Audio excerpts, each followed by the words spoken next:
মনে করবেন, আপনি মনে করবেন আপনার সমস্ত গুনাহ মাফ হয়ে গেছে, এরকম একটা হালকা অনুভূতি আপনার ভেতরে কাজ করবে। খুশির জন্য মনে হয় না? এজন্য আমরা যদি ছোট্ট এই দোয়াটি পড়ে আজ রাতে ঘুমাতে পারি, সকালে উঠে ফলাফল দেখবো ইনশাআল্লাহুল আজিজ।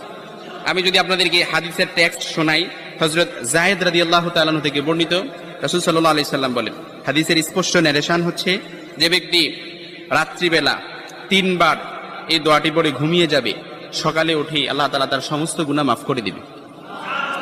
সুবহানাল্লাহ বাড়িতে যায় বললেন। এই জন্য আজ রাতেই যদি এই দোয়াটি পড়ে ঘুমাতে পারেন, সকালে উঠে ফলাফল দেখবেন ইনশাআল্লাহুল আজিজ। দোয়াটি আমরা সবাই পারি, তবে আপনাদের মনোযোগ আকর্ষণ, আপনারা একটু আমার দিক অ্যাটাচমেন্ট বাড়ান। আমি আপনাদেরকে বলতেছি, সবাই পারি, আমার সাথে একটু ঠোঁট মিলাবেন।